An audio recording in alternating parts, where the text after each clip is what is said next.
Welcome to Politics Done Right. I am your host, Egberto Willies. This is a progressive program that will take the mystery out of politics. This is the program that will encourage you to make sure government becomes we the people. Whether you are liberal, progressive, conservative, or otherwise, you get to air your point of view. We are an independent media outlet that, unlike mainstream media beholden to corporations, we only owe allegiance to you. Remember, you can also send me a tweet at EGBERTOWILLIES. That is at Egberto Willies. Let us engage. It is Politics Done Right. Well, folks, welcome to One Nation Politics Done Right. I'm Egberto Willies, your host. Thank you so kindly for being part of the show. Vamos a tener un buen show hoy. We're going to have a great show for you today. How are my peeps doing? All right. Topics of discussion today is going to be pretty good. Let me get to first welcome all our peeps into the system. Let's go ahead and welcome our peeps on the chat. We've got in the house, Michael Ruddin won the race today. AVQ is in the house. Numero uno.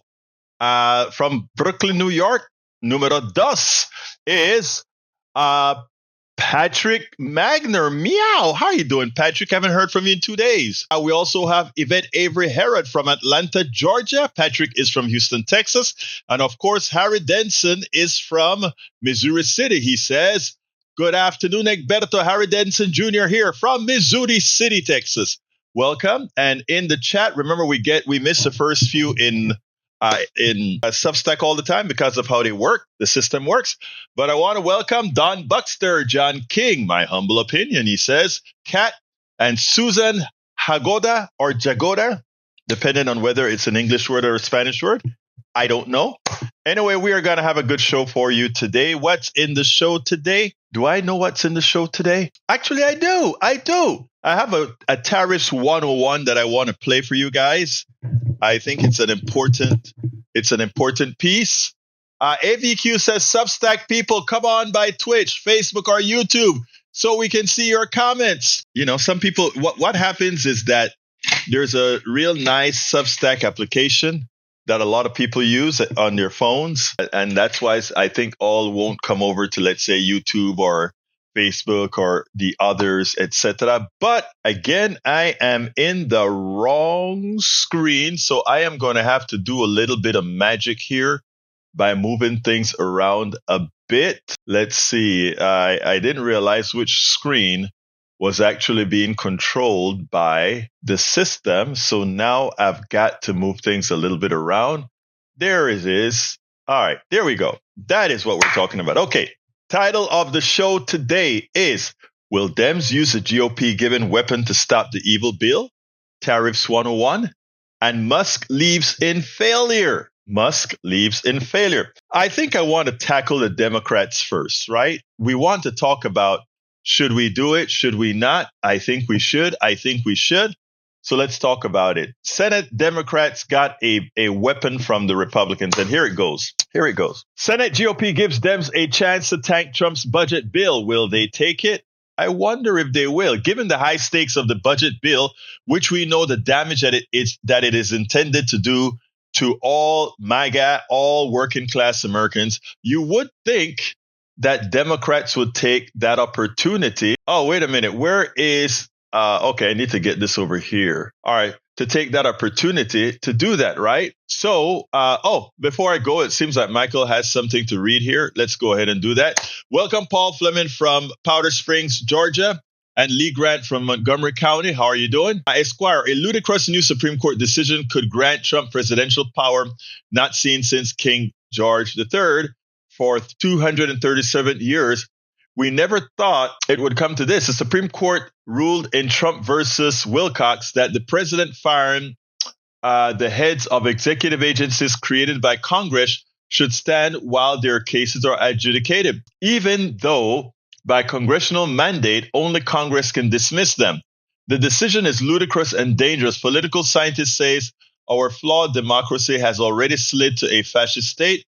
Trump has consolidated power, ignored federal judges' rulings and injunctions, deported people to offshore gulags and made them stateless, fired appointees who only Congress can revoke, and enable militarized police with immunity, while has backers in Congress and the Supreme Court stand with Trump. I told my audience several years ago, and I wish I could find that YouTube piece. I'll look for that YouTube piece where I pointed out that Republicans knew that they didn't stand a chance, that people don't like them. Anthony LeFranco, welcome aboard. Where are you from, Anthony LeFranco? And we have Steigen Bergen Greek. Welcome aboard. I want to find that Supreme Court piece that I did because I think it's important, especially now. And I want to show you all what it was that that was done. Let's see if I can find it. First of all, let me see if I can find it through YouTube. I may be able to find it through YouTube. I'm not sure yet. But the reason I want to find this, Republican and courts, because it is such an important U.S. Supreme Court. No time. It is time to neuter Republican. That's not it. Okay, I'll find it when I play the video, and then I'll come back and play. So I tell you what, instead of starting with what the Republicans can do, let's start with 101. Let's start with Tariffs 101, and then I'll come back and we'll do the other stuff. So bear with me as I get started with that. Here we go. There are reasons for tariffs. One good reasons would be to help a critical industry. Let's give an example. Let's just use steel as an example. China and other places could always make steel a lot cheaper than we make it. The question is, should we allow every single steel manufacturer to go out of business because other countries can make steel a lot cheaper? There are national security reasons why we would want to keep level of steel making know-how in the United States. And that reason is, of course, we have industries, space industries, a lot of industries that are dependent on that. And if there is some sort of a supply chain issue, whether manufactured or not, it materially affects the country. So there are reasons that things like certain products you would want to have some level of tariffs to equalize the field to make sure that at least the know-how within that critical industry remains in your country. You also could have tariffs on specific products to correct for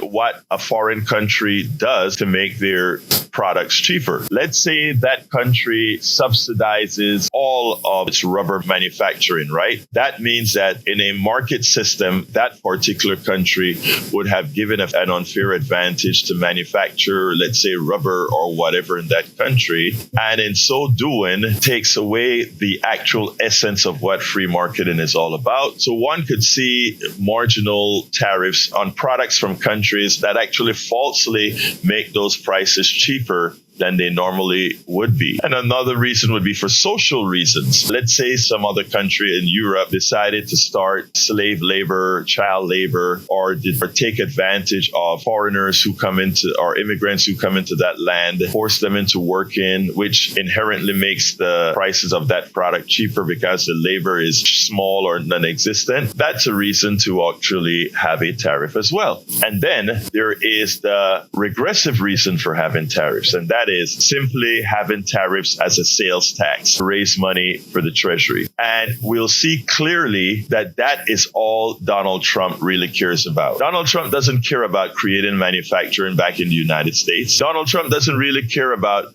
creating more jobs from manufacturing in the United States. And later, I will tell you why. How does tariffs actually work? When Donald Trump or anybody says we're throwing a tariff on China, you can't say you're throwing a tariff on China or a tariff on France or a tariff on Australia or anything like that. That makes absolutely no sense. You can say, I am charging a tariff on products from a particular country, so that I can say I'm putting, like what Donald Trump did and what Biden upheld. I am throwing a tariff on electric cars coming from China. That means that when an electric car leaves China and it reaches the American docks, that we say, okay, person who bought that Chinese car, that Chinese electric car, you will have to pay the United States Treasury a tax of X percent, meaning if it's 100%, in this case for a while, he charged 145%. So if the car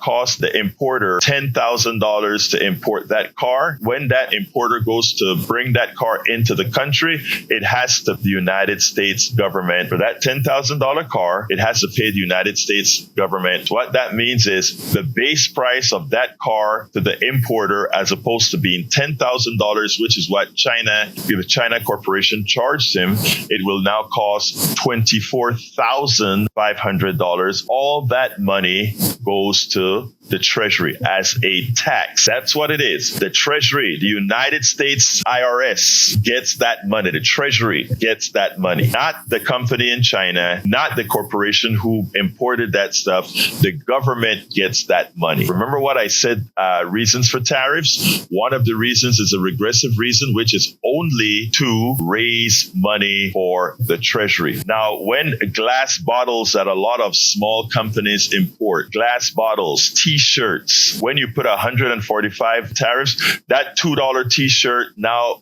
costs you $145. That now costs you over $5. That $2 T-shirt because of the tariff. Now he has reduced it to 30% from China. That means that $2 T-shirt now costs $2.60. So it goes up. And again, who gets all that money? Not China, but the United States Treasury collects that money.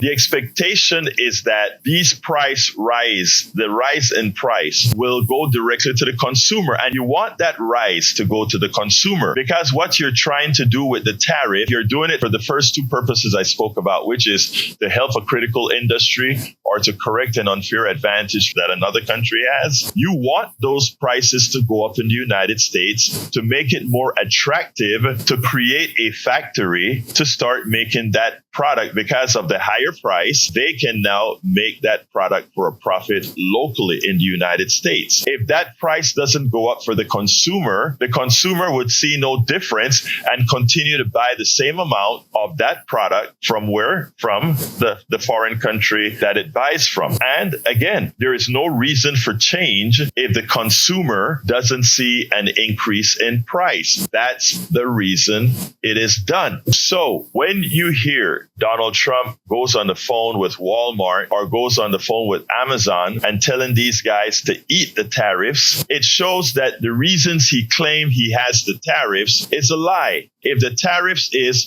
to encourage manufacturing in the United States, the only way you're going to encourage manufacturing in the United States if the consumer, the end consumer who wants that specific product says, I can't want that specific product anymore because it costs me too much. And that is how tariffs are supposed to work. So contrary to what he says, he should want those prices to go up to stimulate a local American industry. But here's the problem. America is not going to start back building or making T-shirts in mass. It won't. Why? Because all this equipment that makes these T-shirts, most of it now is made overseas. So you'll have to import most of these equipments that make textiles, etc. You know, when I just came to this country, there was a factory in Brenham, Texas that made cloth for, I think it was jeans or something like that. Right there on Main Street in Brenham, Texas. It was a cotton mill, and I worked at that factory pushing these big bales of cotton. I went home white with cotton fibers all over my being. That kind of stuff isn't done in the United States hardly anymore. So if you think America is going to build factories for $3 T-shirts, think again, it's not going to happen. So what it means is that's simply a permanent price increase that has no value in the United States to make its industry better, which then becomes a regressive tax on the average American citizen. What that means is the person in Timbuktu who buys Chinese T-shirts, meaning again, all the folks who shop at Walmart, that affects them more so than it affects the rich guy who buys some sort of a name brand t-shirt that is made locally, or a name brand t-shirt from Italy, or all these other countries that have lower tariffs. Yesterday, I played what David Frum had to say, which was pretty much, tariffs hurt the poor and the middle class more so than the rich, because the middle class get a lot of its products from overseas. The middle class, most of its expenditures is in service, and most of that service does not fall under tariffs. So again, we are being hoodwinked. You are being hoodwinked. And for those, our brothers and sisters in MAGA land who support this president for these tariffs, that claim they're willing for these prices because it's going to bring back manufacturing to the United States and all that kind of stuff, I think the narrative that I just gave you can be easily corroborated, can actually prove that this guy doesn't have your interests at hand. It was just a reason, a way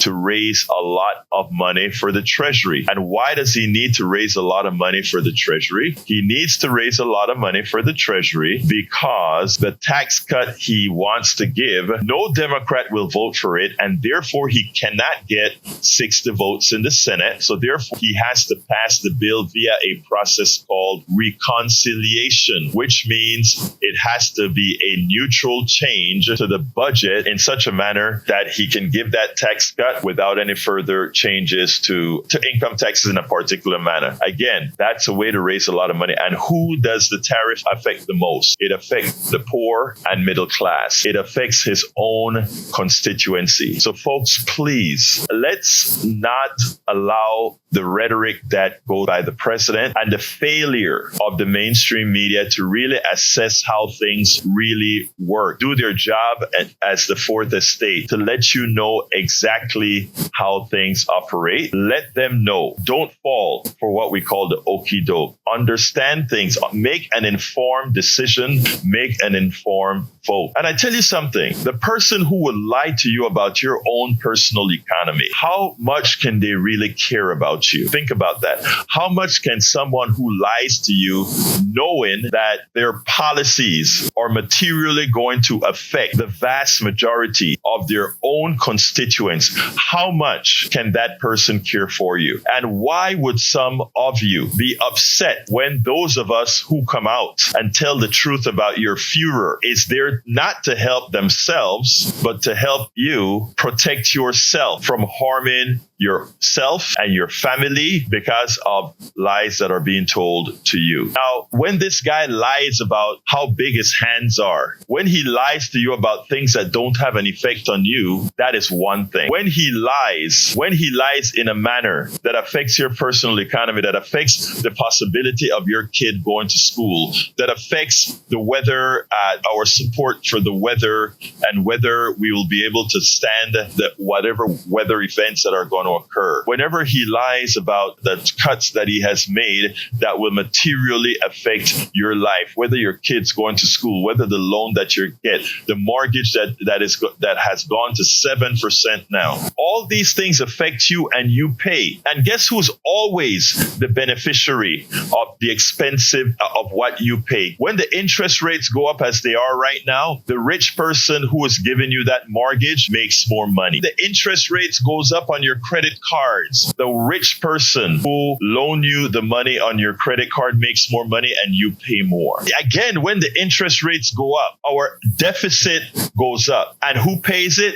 You do. And who are you paying that interest to? The rich guy who got a tax cut, who loaned us back the money that he got or she got from the tax cuts and loan us back that money to spend for streets and highways and SNAP and all these other things. We constantly get hoodwinked, and we have to start making the decisions and make these decisions being informed. Again, the lies are out there. You can choose to be willfully ignorant, or you can decide, I care too much about my own family to be willfully ignorant. I wanted to clarify that on tariffs. I really wanted to clarify that because I tell you what, people are so snowed right now. Now, I found the video that I was telling you about, Michael Rudnan. I want you guys to hear this because let me first explain this. Republican policies, even as MAGA supports them, etc., are generally lies. They lie about what the policy is going to do. The only thing you can trust them for is that we don't want abortion and we don't want to give welfare. That's all they stand for, and we want to take your rights away. In Texas, our Dan Patrick pretty much went on TV, and insulted a reporter when he said, "Why not just restrict the THC to adults so that those adults who want to take it?" He said, "I don't want adults to take THC either." To which I said, wait a minute. Whatever happened to free will? You're trying to bring back prohibition. If you really want to stop something that harms kids and adults, if you really wanted to curb that, wouldn't you curb alcohol? Alcohol is something that causes men to go home and beat their wives and beat their children and kill folks as they drive drunk, etc. So much more dangerous than THC. You can have a muffin. You can have a brownie with THC. And you know what? All you get is happy and you chill. You don't want to hurt anybody, but you get a drunk like Pete Hegseth. And what you want to do is harm women, right? That's what you get. But anyhow, so that is what we know Republicans stand for.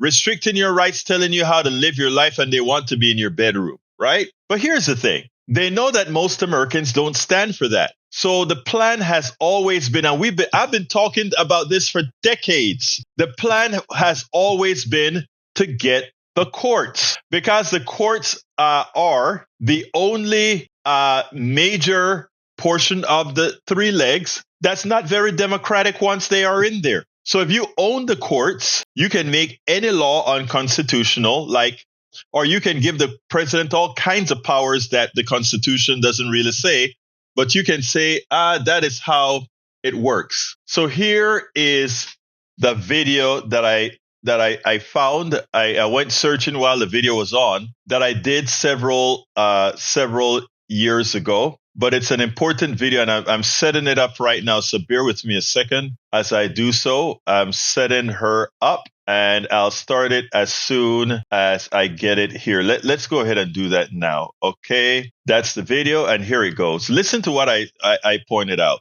That piece that I played on the Constitution. When we talk about the merits of the Constitution, what I wanted to do with that argument about the Constitution and what Trump via McConnell is doing with the Supreme Court, with the district courts, with the circuit courts, is to explain something important to you. It's not enough for us to go out there and just say we want to win the presidency or we want to win this Congress seat or anything. We have to change the mold of the country, the psyche of the country, because there's so much that they know that most people don't. Like when McConnell is playing with the Supreme Court and playing with the district court and playing with the circuit court, a lot of people sit back and they don't think it has much impact on them. We are trying to establish a more perfect union. We are trying to establish a system that works for everybody, which means we no longer allow a plutocracy to take it all. But you know what? The American population is wising up, but they're already preparing for a wise population, and they're using the Constitution to prepare for that wise population. How so? Everybody who studied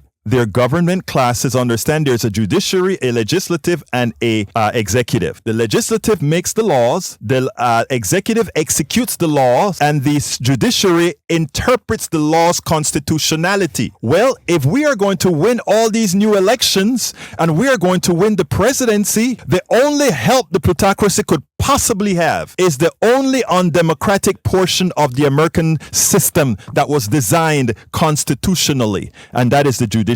The judiciary can take any piece of law that the legislative branch passes and the executive branch affirms and say a corporation who now owns all these judges can now say, well, that law is unconstitutional and it then cannot be implemented. We already have gerrymandering that has made the country a country that's not ruled by most. California has probably 40 million people or more, however million they have. And some of the Dakotas have a few 100,000. And both of them get 2 senators. Wow, that's a lot of power for a little bit of people. And now the Supreme Court is preeminent. The Supreme Court is undeniably the most powerful branch of the government, and a lot of people don't tell you that. They always talk about, oh, we have the checks and balances. There ain't no check against the Supreme Court unless we're going to then implement the difficult thing that's called impeachment. But constitutionally, you can only impeach judges with either 3/5 or 3/4. I don't remember the number, which means you have to have a hell of a supermajority in Congress to do what you have to do. So, folks, the way they intend to destroy the Roman intelligent middle class is to do the constitutionally undemocratic thing, and that is to use the courts.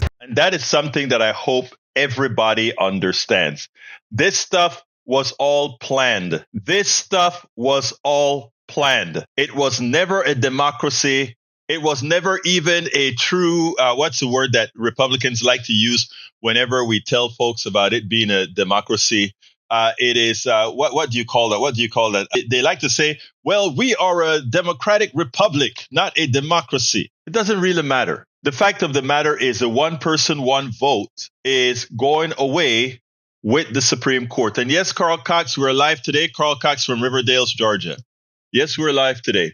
So that is what we are up to. And the only way to get around this is massive popular support. Massive popular, we are going to have to start doing things like an entire day of striking to let the folks understand that the people have power. But right now, they're trying to control all our avenues of communications. They're trying to do all these other things to do that. But anyhow, let's see what we got here. Republicans have been consistent on issues of personal responsibility and freedom. Along with that, they often call states' rights, especially if we're talking about things that they don't support, such as marijuana use, women's reproductive freedoms, and economic health care agendas that benefit the people. Exactly. And Carl Cox says, yeah, I'm live today, Carl Cox. Anthony Lefranco says, democracy needs a clarion. Yeah. Michael says, would system start? Oh, that's a conversation between the two of you. But yeah, guys, so we have to understand exactly what is happening out here. We have to understand what is happening. U2247 says, I still say that ranting against 47 is useless. Better to confront his gang. Frontal attack on 47 will not work for same reason it did not work on attacking Hitler. We instead should frontally and tangentially confront those around 47. Miller, Patel, Noam, Rubio, and all the others. None of these are really that adept. I agree. Whenever I speak about Trump, I am not talking about Trump the person, because Trump the person is fairly dumb. Trump the person is naive. He has severe mental problems, unstable. So when I'm talking about what we have to do, it doesn't have to do with Trump. It more has to do with Trumpism. And that Trumpism, as you would say, E2247, is everything around. So I do agree with what you just said. Bruce Pollard said Rubio is a disappointment. How can, Rubio has been a disappointment from the time he endorsed Donald Trump. And the reason why, Bruce, is how can somebody talk like that about your wife and you wholeheartedly not only support him, endorse him, and then go serve in his administration? I know his wife has to look at him as a little man. You remember it used to be Little Marco? I know his wife probably looks at him as Little Marco, because how can you go deal with that person who's talked about your wife that way? All right, let's get back to business. And the business was, will the Democrats use the weapon given to them by the GOP to stop the big, bad bill? Not the big, beautiful bill, but the big, bad bill. And by the way, folks, if you have friends on Substack or friends on YouTube or whatever, share and tell them, come on, join us, either in live or on the podcast. Anyway, by voting to overrule the Senate Parliament last week, the chamber Republicans handed their political opponents a procedural weapon that could be used to hold off or even kill the House passed reconciliation package that's central to President Donald Trump's legislative agenda. And how is that, you might ask? The question is, will Senate Democrats take advantage? They should. They should. Last Thursday, Senate Republicans used the filibuster-proof Congressional Review Act to approve a resolution revoking a federal waiver that allowed California to set tougher vehicle pollution standards.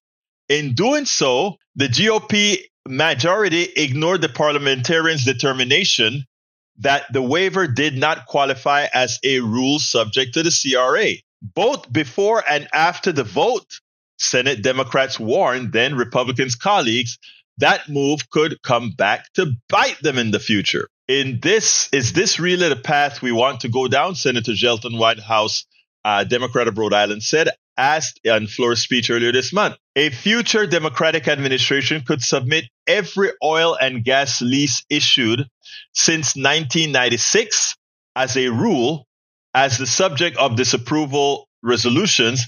Is it worth going nuclear, knowing full well the Pandora's box this would open? The American Prospect's David Dayen wrote Wednesday that because the Senate operates largely on precedent, Republicans' vote effectively means that virtually any action the executive branch takes could be construed as a rule and therefore subject to fast-track congressional review. For this reason, Democrats could subject the Senate to time-consuming resolution votes repeatedly to such a degree that the Senate would not have time to do anything else for the rest of this session of Congress, which is what they should do. Protect the American people. Do it. All right. While Democrats are in the Senate minority, it takes 30 senators to force a CRA resolution of disapproval to the floor of the upper chamber. Under CRA procedures, any senator may make a non-debatable motion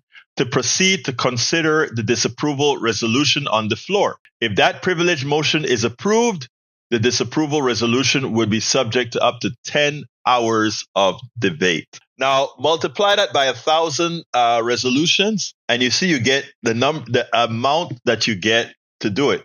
Now, this requires stamina, this requires resolve, and this requires doing things that Republicans have always done. Remember what they did to Obama? Remember how they held his judge, etc.? This is what needs to be done. The question is, will the Democrats do it? Before I move on, the telephones are open, 281-823-7747. Again, that number is 281-823-7747. Anybody wants to talk about any other particular issue? Paul Fleming says, video show ICE using a new tactic of dismissing migration cases, including for innocent people, then immediately arresting people outside the courtroom. This is sickening. Now, lots of innocent immigrants will fear to go to their hearings in courts. Let me tell you why they're doing that. Donald Trump has no way to catch the deporter in chief because things were never as bad as that. So as it turns out right now, guess what's happening? He needs to pad his numbers and he is unable to do so. He needs to pad his numbers and he is unable to do so.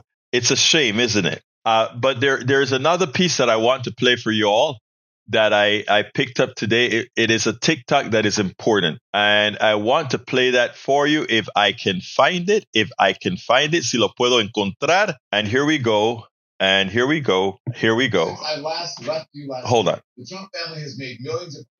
Let's go ahead and do it right this minute. All right, I think this is a post. For years, people have been... Oh, not that. Come on. There we go. Since I last left you last night, the Trump family has made millions upon millions of dollars off of the presidency of the United States, which means off of your back as United States citizens who vote in elections, who live in a free and fair country, or what is supposed to be a free and fair country. But they have made millions upon millions of dollars just since I left your last stream last night when we dialed out at 6 p.m. Eastern time. I just want to remind you of the money that the Trump family is making on your back off of the presidency and the means by which they are doing it. Roll it. Lil Donnie's bribes, extortions, and corruption. On January 1st, 2025, Donnie launched his meme coin, offering exclusive access to the president for those who give the most money directly to Donald Trump. The same day, Chinese crypto investor Justin Sun invests $30 million in Donnie's crypto firm. As soon as Donnie was in office, he ended an SEC investigation into Sun. To repeat, Justin Sun paid Donald Trump $30 million to end a legitimate investigation into his business practices. The Saudi public investment firm paid for 4 years' worth of golf tournaments at Donnie's golf clubs. All that money went directly to Donnie's pockets. The Trump family launched World Liberty Financial, to which Donnie received 75% of all profits. Millions flowing directly into his pocket from anyone who wants to pay for any reason. On March 3rd, Donnie launches yet another crypto coin. Strange that he needs so many of them. This coin is quickly invested in by the Abu Dhabi government to the tune of $20 billion. Yes, another Middle Eastern government funneled more money right to Trump. In April, Donald Trump publicly backs legislation that would benefit his personal crypto company. At the same time, he launches yet another crypto coin called Melania. At this point, in under 4 months, these crypto ventures have become 40% of his wealth. But it's not just crypto. Trump is also making money on brand new properties in India, Serbia, Indonesia, Vietnam, and Uruguay. These are all licensing deals, meaning government-backed developers paid Donnie for the use of his name. It costs him nothing and nets him hundreds of millions of dollars. And of course, who can forget the $400 million plane and $5 billion golf course gifted to him by the country of Qatar? By becoming president and exploiting that position in direct defiance of the Constitution, Donnie has become wealthy in the way he used to pretend to be, through shady foreign investments directly from governments attempting to curry favors from the president with bribes. This is what every news organization should be doing every single day, is uncovering and exposing the corruption that is the Trump crime family. Since I last... That is what every news station should be doing. But, they're not. Think about how often Fox News and MSNBC covered those other things with regards to him, right? But I have another one to show you guys. One more. There are good, intelligent folks. People have been debating about whether or not Donald Trump is a racist. On TikTok, right? But let me go ahead and do this one because this one is important. Oh, Magner's calling. Let me answer Magner first. Where is it? Hold on, Magner. I'm coming. I can't find it. There we go. All right, there we go. Magner, talk to me. Hey, I appreciate the video. I've been researching some of that myself. And the big question I have out of that, or big statement that I have, is we've been told that the Supreme Court ruled that while any president is fulfilling his duty as a president and working as a president, he isn't subject to incarceration or any sort of backlash from the Justice Department. Is that correct? That is true. That is correct. Yeah, he got immunity. Okay. So he's got immunity for doing things as a president in his official role. How is closing the doors, not allowing anybody to know who you're meeting, and perpetuating a business that has nothing to do with the presidency in something that you're doing that's protected? It shouldn't be. It's obviously for his businesses and his family. It is not a presidential act. And if it was, then we should be able to know who was there. He's breaking the law. Yeah, I mean, look, but the problem is he's only breaking the law if the Supreme Court acknowledges that that based on the Constitution, he is breaking the law. And based on the congressional statute, he's breaking the law. And since they say he is immune while he's doing anything in office, I mean, they gave this guy they gave this guy a logical king pass, and I think people should be screaming. It's like Yvette Avery Herod just said that video needs to be on repeat. People have to get upset and mad because I wonder if I should say if, but the next president is going to be a Democrat. I wonder if he's going to get away with all the things Donald Trump is getting away, not only from the Supreme Court, but from the media. And that's why Don Lemon says this is something the media should be covering every day. Do you remember when they were covering Hillary Clinton? It was mail, email all day long. We should be talking Bitcoin, crypto all day long, but we're not. And the question is why? Why do you think? Anybody? Why, Patrick? I just don't see how you can clock out as a president and then tell everybody that what you're doing is for your own personal benefit, but then not be subjected to scrutiny. Actually, you nailed it. Look, it's funny, right? Because here's what he says. All right. He says when they asked at the press conference what he's doing, she said he is on his own time. Well, when he's on his own time, it seems like immunity should not apply there, right? I agree. If immunity doesn't apply when he's on his own time, it seems like at that point, he should be sued immediately. In other words, we are suing him for the time between this time and the other time. Since he said he wasn't the president then, he was on his own time, out of his mouth. But they're not going to do it. Look, Patrick, let me tell you what I don't understand. I don't understand how people get certain types of privileges to do what they're able to do, right? If anybody is honest, if you saw Obama do that, if you saw Hillary Clinton do that, it would be the end of the world. But again, this is Donald Trump. And there is something about the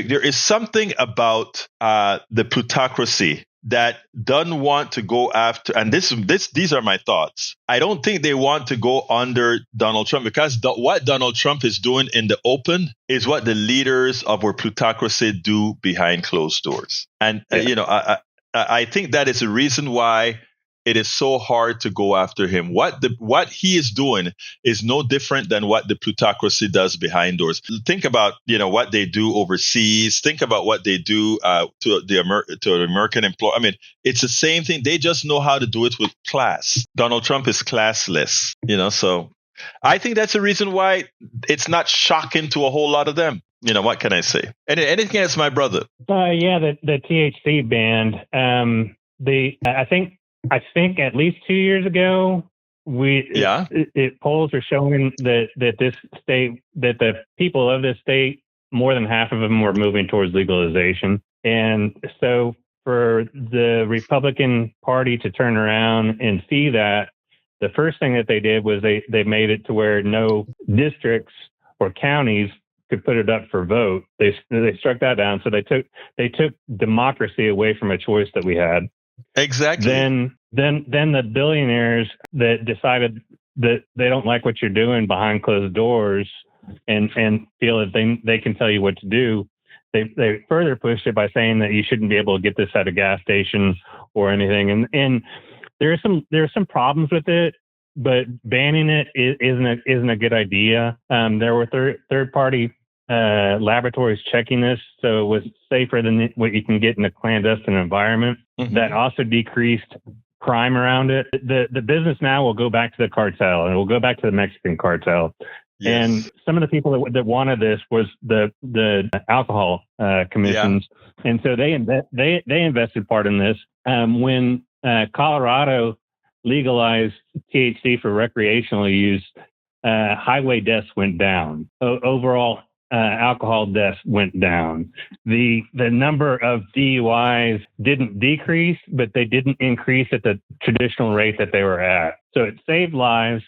It also gave people jobs. There's 58,000 jobs in Texas around the production of hemp and the sale of hemp. Yeah, I mean, it is what they're doing is completely anti-Republican, anti-conservative. It's amazing. They are actually putting a lot of businesses out of business. I mean, these are people that there are businesses that were built on THC. They're out of business now. Yeah. Or they will be. They can't do anything else. They thought they were doing the right thing, and they thought that they were going to follow the law, and everything was going to be fine. But one of the reasons why I brought this up is both with the schooling and with this THC, there's a clear desire from the people of Texas, and the Republican Party is essentially saying screw off. And you know what is so funny? If the Democrats would spine up, they would create you just named the two very important things. They would create a campaign around THC as well as what you call that for the school as vouchers. They would create a voucher THC campaign and tie it in a knot with democracy, because every stoner and non-stoner will understand THC. Every mother who wants a good education for her kid and a father will understand vouchers. And you have a new building block for the Democratic Party, in my opinion, in Texas. THC vouchers. And in the city, you add a dosage of environmentalism for croissant and all these other, things that's happening in Texas right now. But again, we have to spine up, and Democrats going to have to decide whether they want to fight or they're just going to let these guys run ramshot over them, right? Yes, sir. But anyway, hey, don't forget we're on in a few days, buddy. The 7th. Yes. We have to decide where to go, but we'll talk about that offline. All right. Sounds great. Thank you. Anything else we need to do? You want to add before end? No, just everybody should understand that this ban is going to make things less safe for you, your kids, your highways, and it's going to increase your auto insurance. But here's the other thing that they want to do. Wait, Patrick, hold on. Here's the other thing they want to do. Think about this. THC is going to criminalize because the guys that eating these brownies now, they're not going to stop eating these brownies. They're going to just go across state lines and get the brownies. They're going to get the jelly beans. They're going to get all of that. They're going to buy it, and cops are going to be posted across New Mexico and Louisiana and these places, and they're going to spot check cars. And you know who are going to be spot checked the most? People of color coming in with these things, and then it's going to prop up the prison industrial complex, and it's going to be yet another way to criminalize again a whole bunch of folks for doing something that just they want to do. It's sad, but that's what's going to happen. I agree. Thank you, my brother. Have a great one. Go ahead. You too. I haven't double checked, but I need to double check the source. But it's possible that they might have had their first fentanyl-laced marijuana death a few days ago. Oh, really? Wow. Okay. When you validate it, let us know. All right. I will. Take care, buddy. Have a good one. Thank you. All right, folks. I have one. I think I want you to see this video about racism. This was a good one that I found. Hold 1 second. Let me get to it, and then we'll be right there. Come on.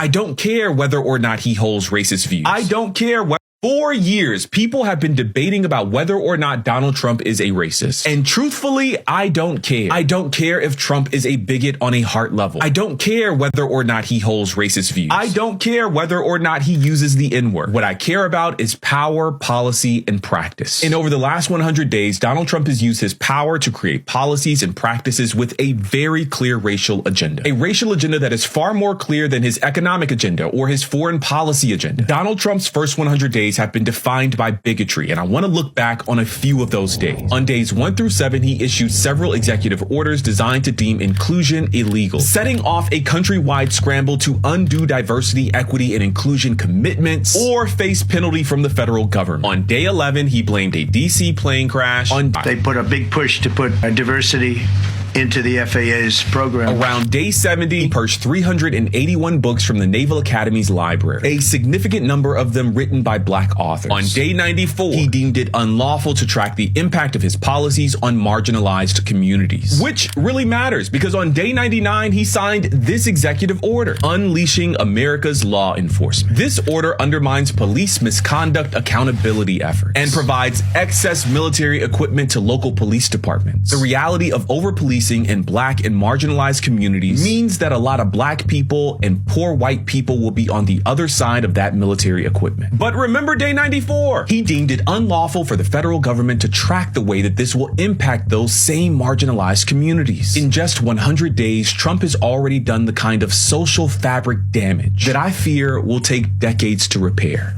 But maybe that was the point. 4 years, people have been debating about whether or not Donald Trump is a racist. And truthfully, I don't care. I don't care if Of course, that was the point. Of course, that was the point. This is so well done by Mother Jones. I couldn't have said it any better. I could not have said it any better. Anyway, I can take one more call before we close this baby down. One more call before I close this baby down. If anybody else wants to call in. Otherwise, I'll be getting ready to do my ask. Maybe make your own TikTok. Oh, did you just say what I think you said? Did you just say maybe I should make my own TikToks? Oh my God. He just said the word. He implied that I didn't do my job. So I tell you what I'll do for you, sir. Maybe if you would follow some of the work that I do, you would actually know by now that, in fact, and I'm, when I'm trying to talk and say certain things at the same time, I miss out. So here is the deal. Should I make my own TikToks? Really? Should I make my own TikToks? Are you looking at the screen right now? I've made thousands of TikToks. I make TikToks every day. Check them out. Maybe you'll learn something, my dear brother, Eric Hayes. So no, I'm all over TikTok. I'm all over Instagram. Okay. I'm all over Telegram, sir. So yeah, I do it also. And people also that redistribute my TikToks as well. Thank you so kindly. But you know what? If I see somebody who made a very smart TikTok, I'm going to put that person's very smart TikTok on and also promote that person's work to help that person go viral as well. Okay. So thank you, my brother. But I think we're doing pretty good, sir. Okay. All right.